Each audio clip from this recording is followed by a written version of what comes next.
Buy over 50 cryptocurrencies with no fees whatsoever using Crypto.com. Get a £50 bonus by using my link and signing up on the website. Will tie in, I'm sure, Tom, to your premise. Sure. That this is, and this, you know, we can move on to the US election as well, and what's happening there, the state of the US and Europe.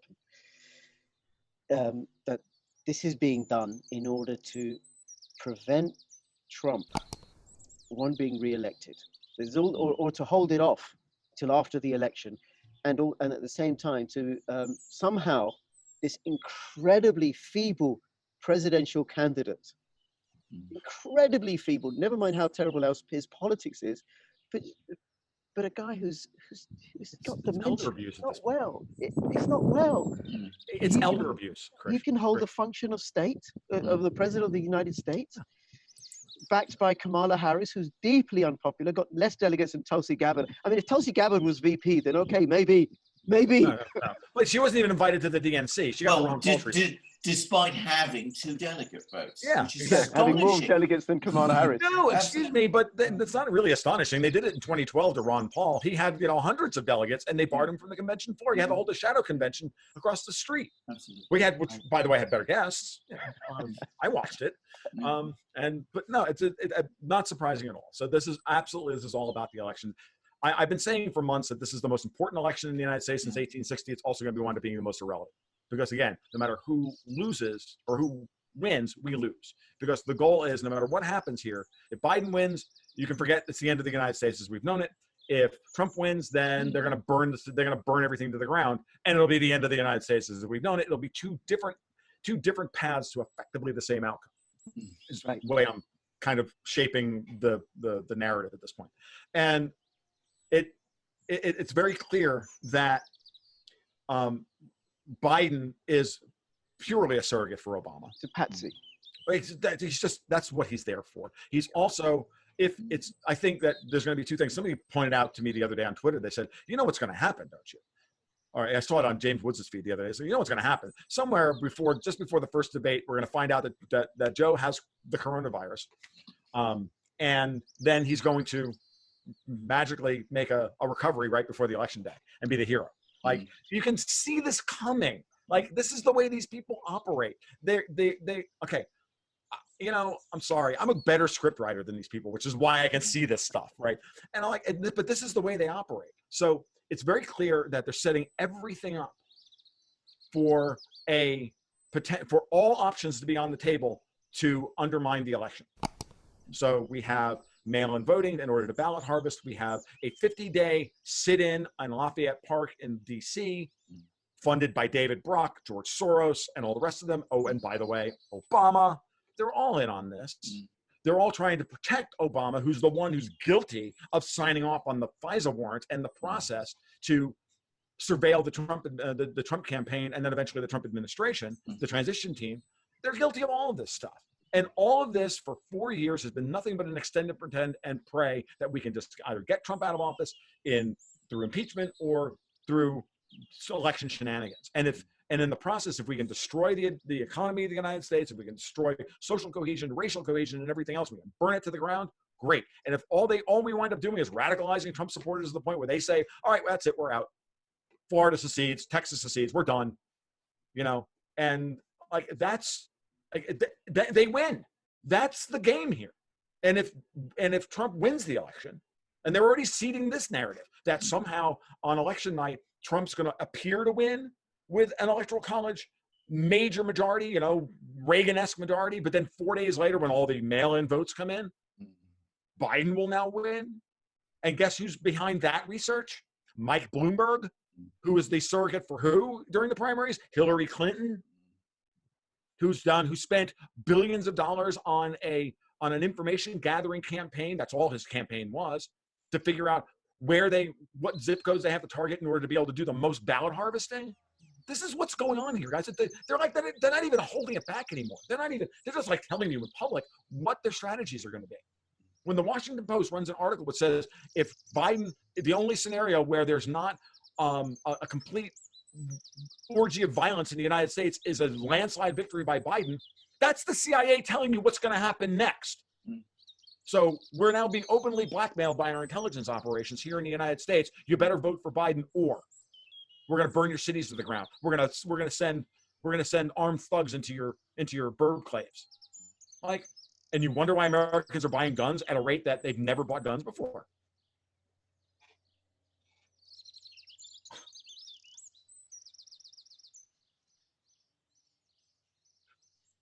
Why Obama? Well, the Clintons are done. The Clintons are done. She's proven to be a loser.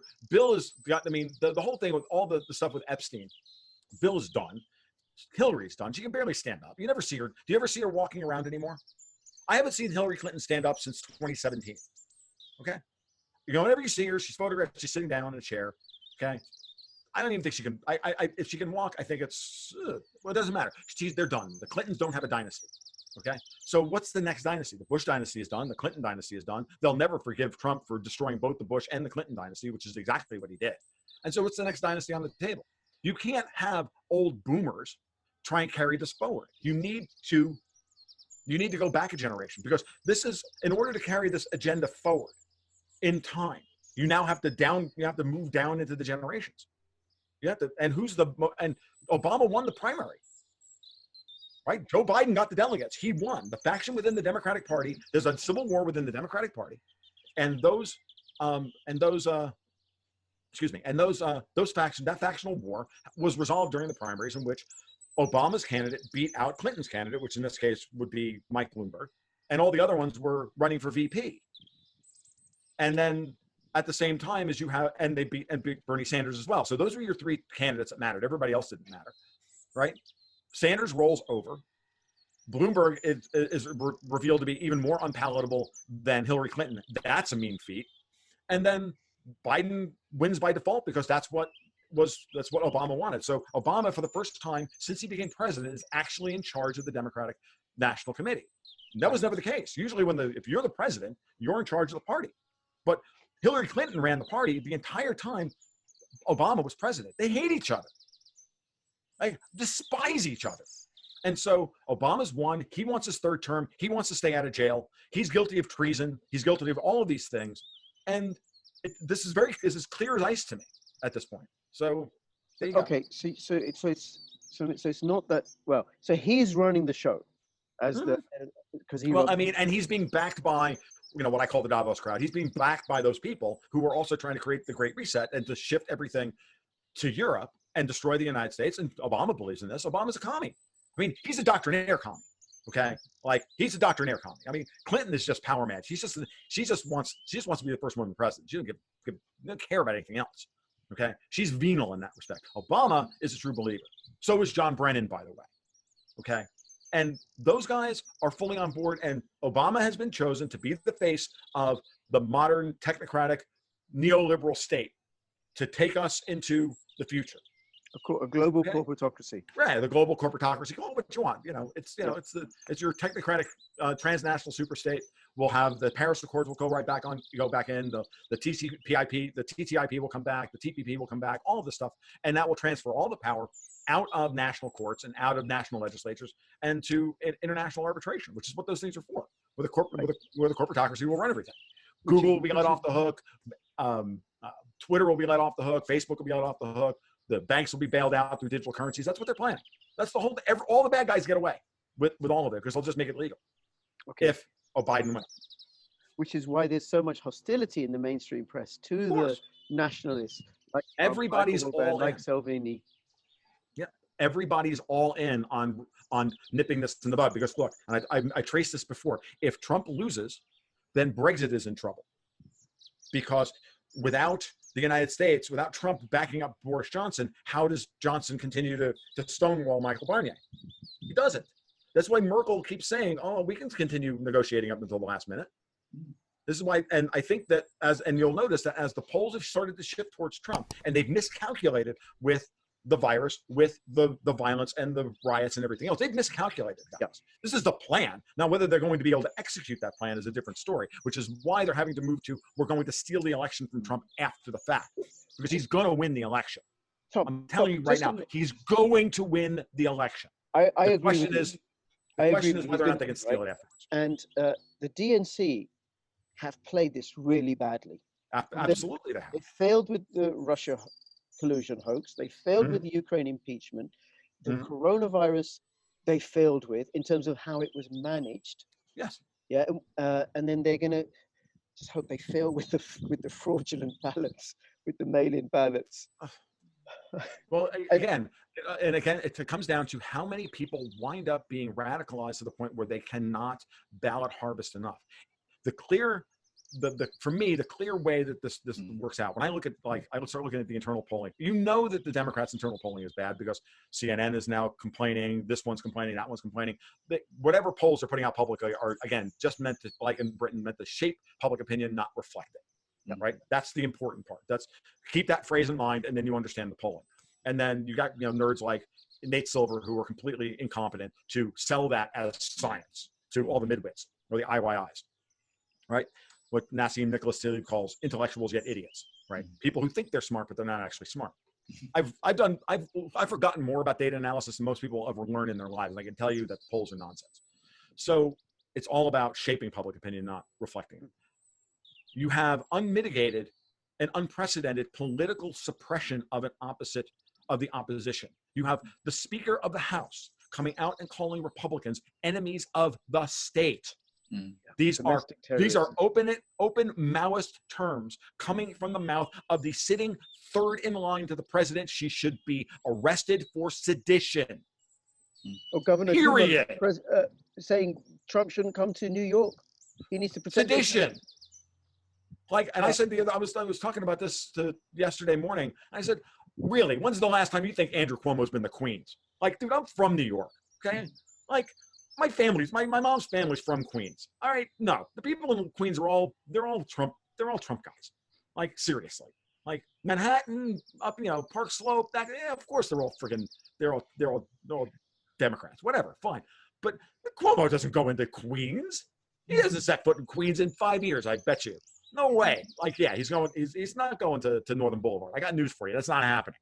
All right. So, like, give me it's ridiculous. These guys are so desperate. It's not funny. Yep. Now, something else about, and also I just want to say that the riots and the Chaz zone and stuff, that didn't work out either. No. Didn't get them any support. But there's also something else where I come from about the polls being fraudulent, which is that people vote for a vision. They vote with their pockets. Who's going to put money in my pocket, and who's going to give me a bright future? And Trump does promise a future.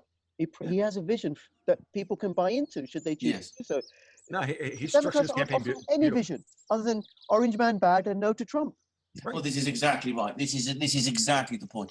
Can I just say something? A couple of things. Firstly, I mean, one of the things that I found really remarkable about US politics is the way in which the DNC, I'm not going to talk about the Democratic Party because that's a huge organization, no doubt, and there are no doubt some very decent people in it. But the DNC is increasingly behaving like an organized crime organization. I mean, this is it. All the elements are there. Right down to now Joe Biden saying, you know, if you don't vote for us, we'll burn everything down, which is what he was saying the other day. La Woca Nostra, I think we can call them that. How about we just go that way? It's quite creepy and bizarre to watch. It really is. Now, you're talking about organized crime networks, and I've, you know, had a bit of investigation. I've done a bit of investigation of that kind of thing in my time when I was working in these sort of fields.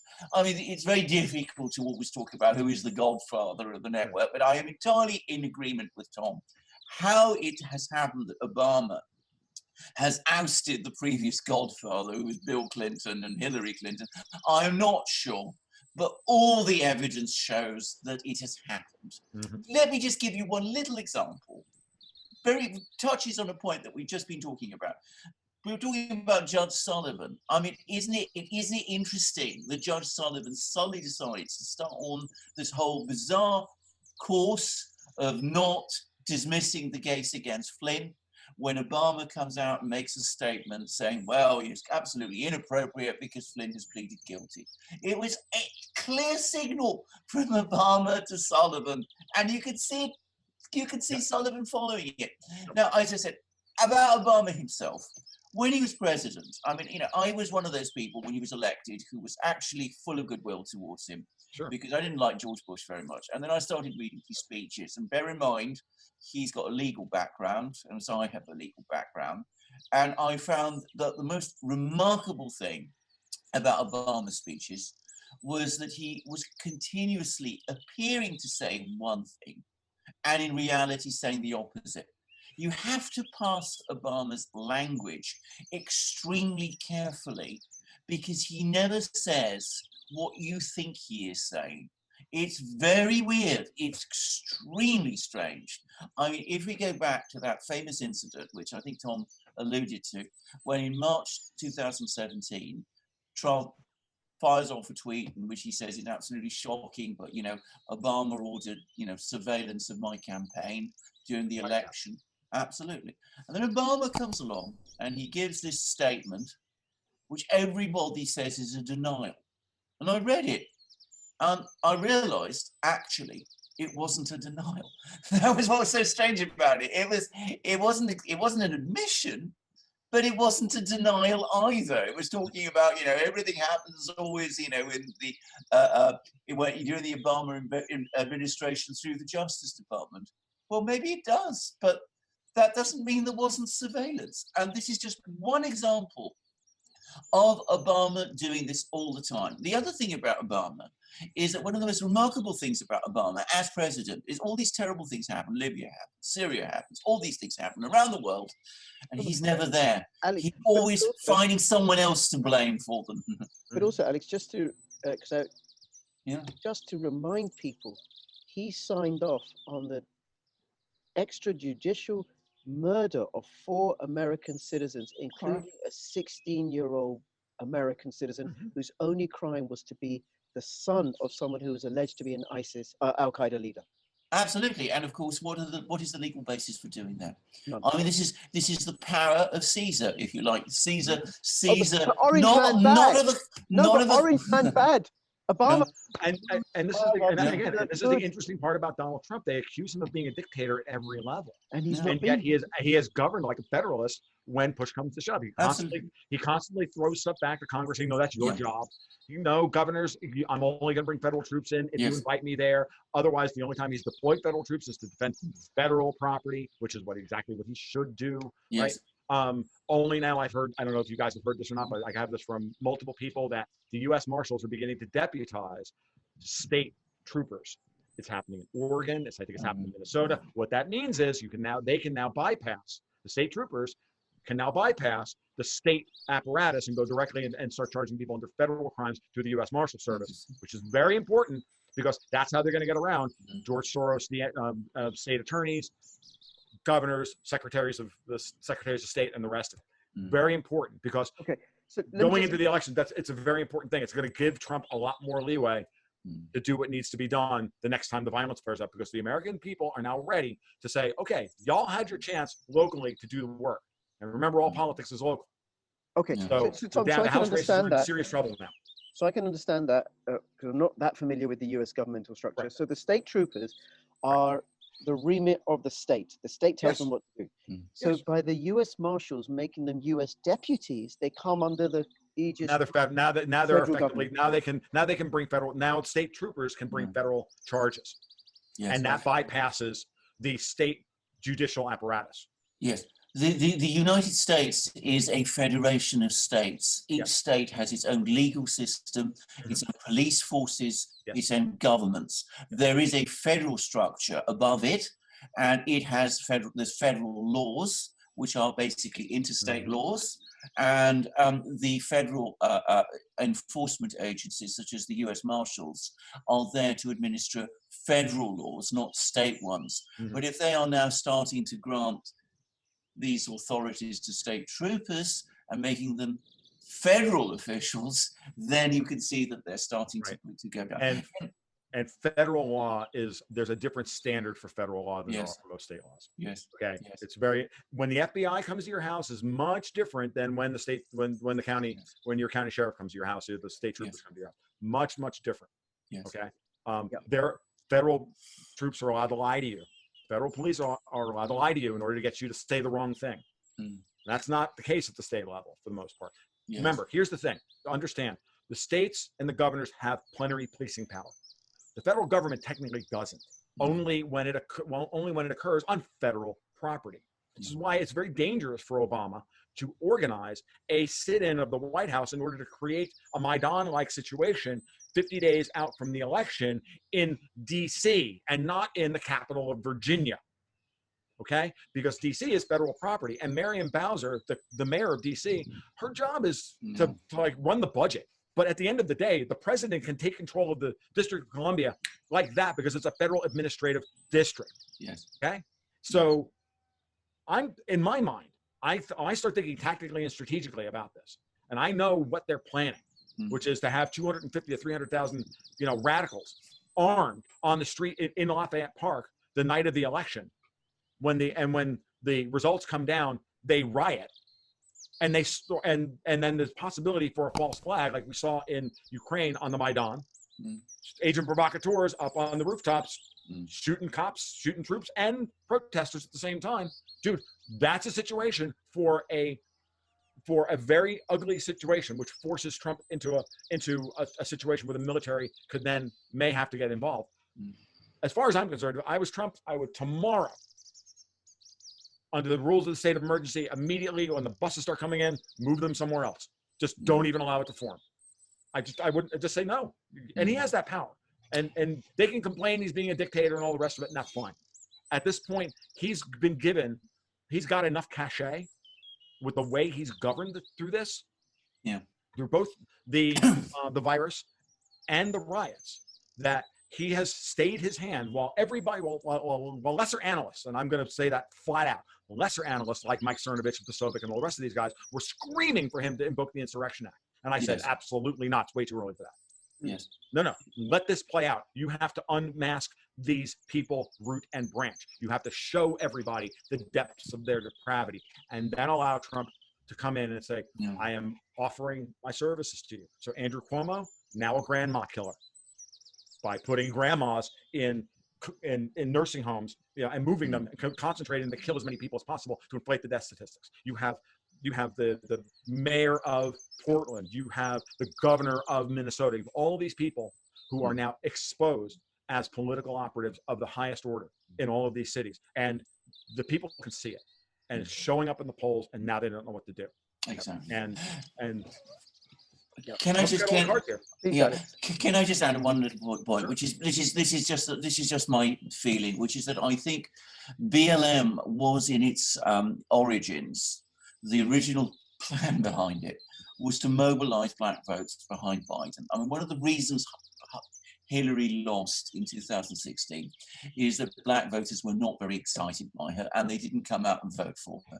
No. And they were worried the same problem was going to happen with Biden, so they wanted to create this great narrative of, but black people being persecuted, and the bad man in the White House is, leading white supremacy and all of this.